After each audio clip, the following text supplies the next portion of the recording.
The wind in the willows sang softly to me. Follow my voice wherever it leads, from mountains through valleys to deep rolling seas, borne on the wings of the breeze.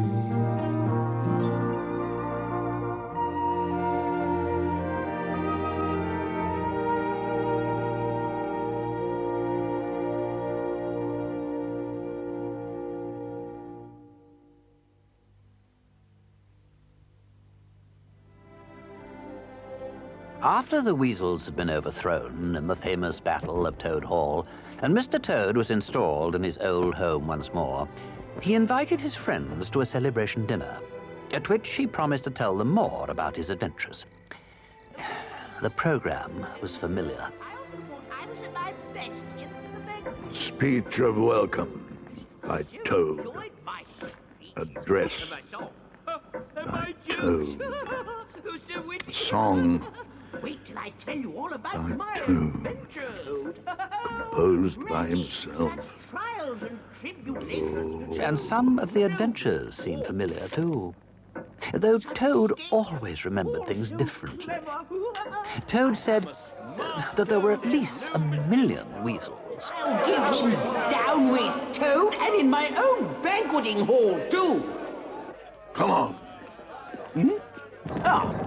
Always a Toad. A Toad! Toad said he was the very first into the attack, and that he fell upon the enemy with a vengeance. It's all Badger.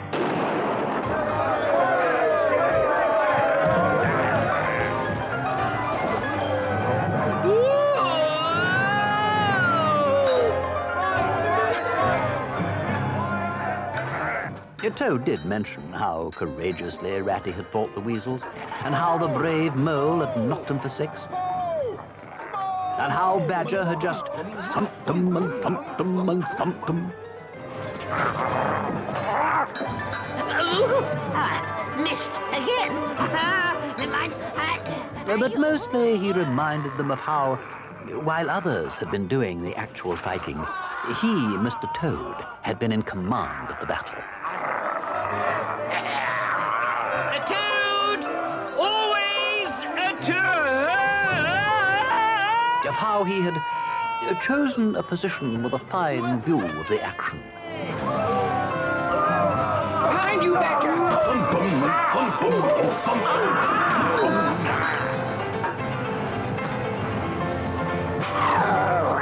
And how, in the nick of time, he launched his fearless attack on the Chief Weasel, which he had immortalized in song. Last verse, I'm afraid. Shout! Shout hooray! And let each one of the crowd try and shout it very loud in honor of an animal of whom you're justly proud. When the Toad came home, when the Toad came home.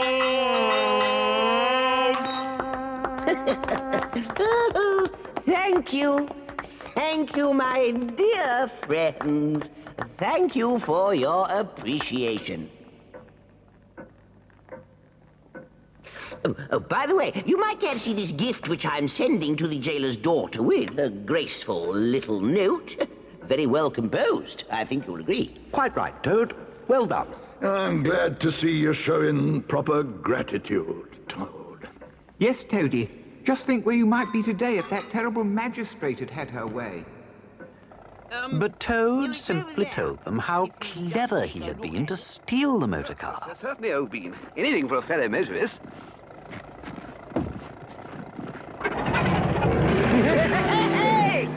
Oh, I say! And how skillfully he'd driven it away. Got out, cat hopped in and away. Chap's a damn flog. I say! And what a witty thing he'd said to the policeman. Hey, fat face! Newsy? I say! Reggie! Newsy? Oh, I say! And how, when his case came to court, he'd caused such a difficulty for the magistrate. To my mind, the only difficulty in this very clear case is how to make it sufficiently hot for the incorrigible rogue and hardened ruffian whom we see cowering in the dock before us. And Toad went on to tell his friends that, despite the terrible presence of the magistrate and the overwhelming forces of the law, he had stood so proudly and so handsomely in the dock while Mrs. Carrington Moss made her closing address to the court that the constables themselves, and even the owners of the stolen motor car, were in doubt how he should be sentenced. Fat face! Mr. Clark, what is the very stiffest penalty we can impose for each of these offences without, of course, giving the prisoner the benefit of any doubt? Because there isn't any. Well, ma'am, you might give 12 months for the theft. Which is mild. And 3 years for furious driving. Which is lenient. And 15 years for the cheek, which was pretty bad sort of cheek. Namely, calling him Fat Face. Now then, that adds up to... 19 years. 19 years? And another year for being green. 20 years. She didn't frighten me. Badger, Bully, Ratty, where are you now? No, I never lost my composure for an instant. No sooner was I inside the jail than I was making plans for my escape. There you are, daughter. Oh, no. Toad went on to explain how he'd shown such heroism in his lonely dungeon, and how he'd refused absolutely to let a morsel of food pass his lips. No. Nothing. Take it away. I've brought you something I've made myself. It's Bubble and Squeak. Bubble and Squeak? It's piping hot. And the jailer's daughter was an excellent girl. I offered to let her help me escape. I have an aunt who's a washerwoman. Oh, there, never mind. Think no more about it. I have several aunts who ought to be washerwomen. Toad, do be quiet. My Aunt Maud does all the washing in the jail. People are used to her coming in and out, and you're very much like her in build. I am not. I have a very elegant figure for what I am. So is my aunt for what she is. Here, try it on. Ooh, you're not suggesting that I should disguise myself as a washerwoman?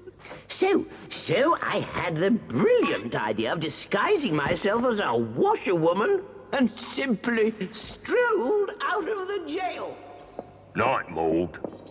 Good night, old chap.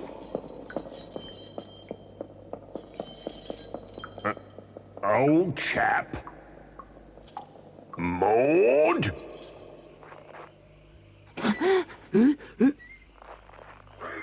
According to Toad's account, he immediately put his brilliant escape plan into action.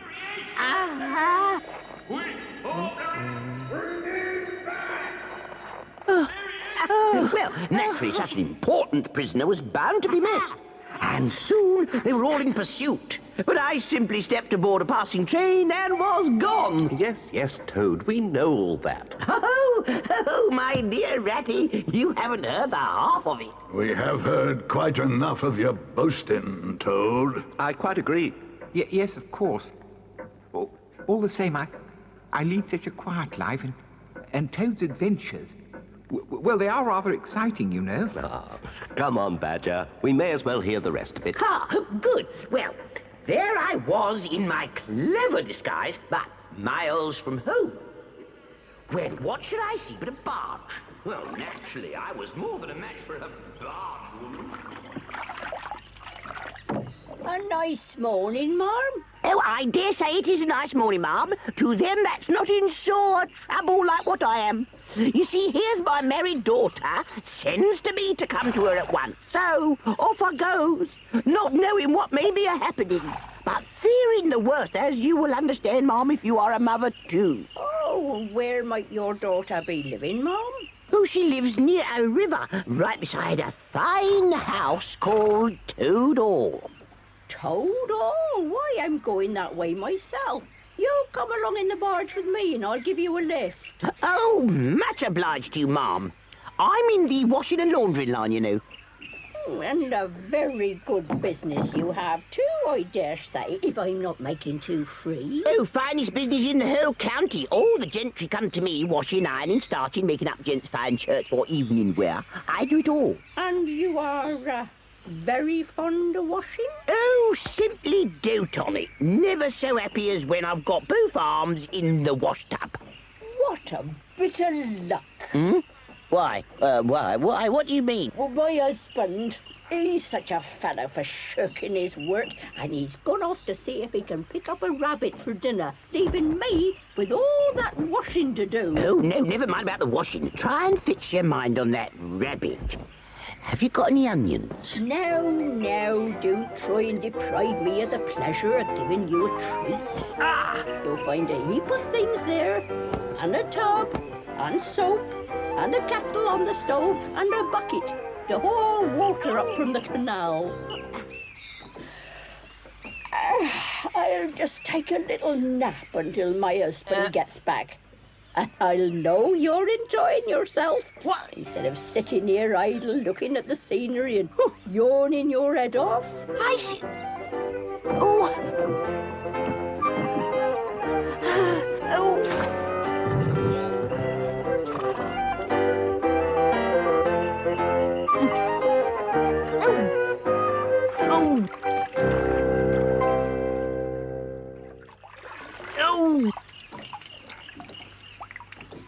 Ooh, my paws. Oh, they're ruined.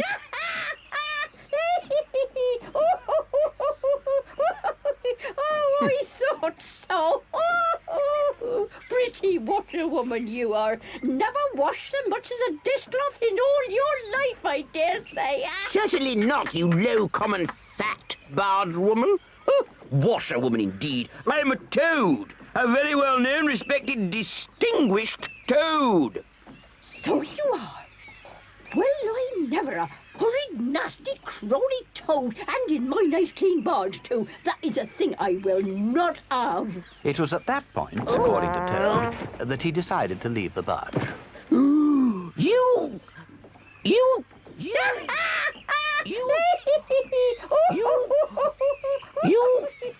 Oh.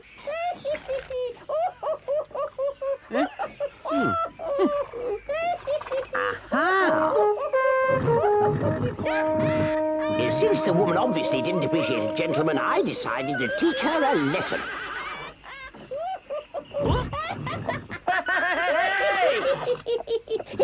Here, no, stop!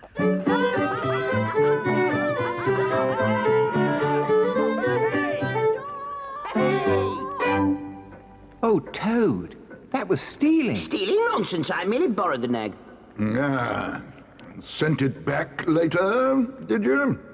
With an honorarium? What? Well,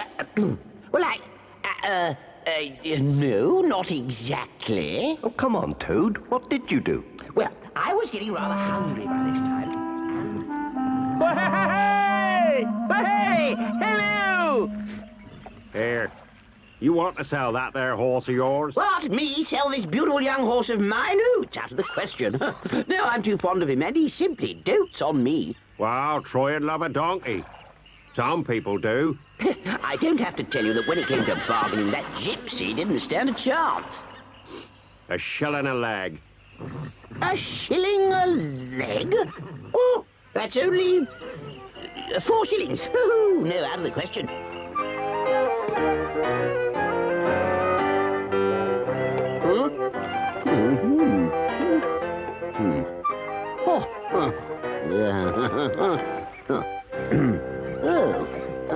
So in the end, I had a whole plateful of the Goodfellows stew and a handsome sum for the horse into the bargain.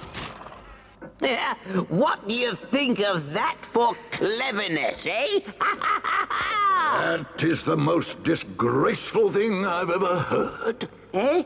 What? Toad, do you mean to tell us that you actually sold the barge woman's horse? Oh, Toady. Well, I... You will have to send it back. Oh, how can I? The gypsy has it. You'll have to buy it back, Toad. Shan't. He'll cheat me again. I don't know where he is. Then you'll have to send the barge woman some money, Toad. Enough to buy a new horse. Mole is right, as usual. Toad, you will send that unfortunate woman a handsome gift of money, together with a sincere apology. An apology? She was a common low-fat barge woman, and she made me do all her beastly washing, and then she threw me off the barge. What? But I thought you said... Oh, well, it doesn't make any difference. You still can't steal her horse and sell it. So, in addition to sending a gold watch to the jailer's daughter, the only respectable part of a sorry business, Toad will also dispatch a gift of money to the washerwoman, the engine driver, the barge woman. Is there anyone else, Toad? Rat, you better make a list. Oh, bother you and your list! How dare you! I won't send anything to anyone. I shan't even send the gold watch. That girl was very lucky to have such a distinguished visitor in her beastly jail. As for you, all of you, I'm sorry I ever invited you to dinner. I could perfectly well have turned the weasels out by myself. I don't need you. I never did. In that case, we shall leave at once and never inflict our company upon you again. Sorry, Toad. You've gone too far this time. Mole? Yes, of course, Ratty. I wouldn't want to stay where I'm not wanted. Goodbye, Toad. You vain creature. Oh, well.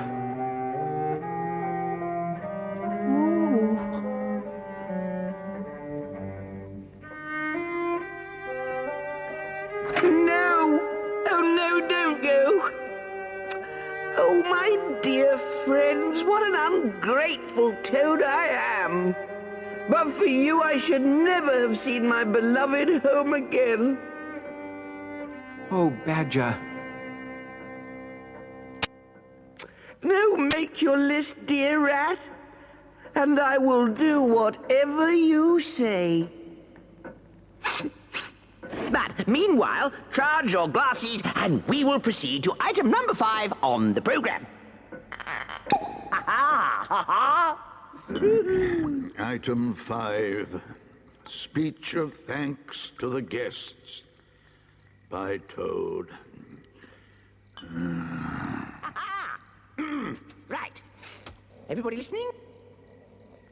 So Ratty, Badger and Mole settled back in their chairs and prepared themselves for a very, very long evening.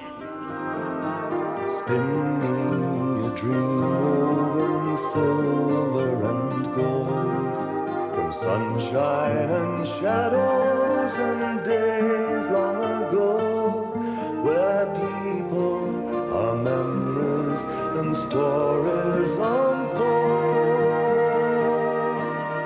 Willows, the tales you have told.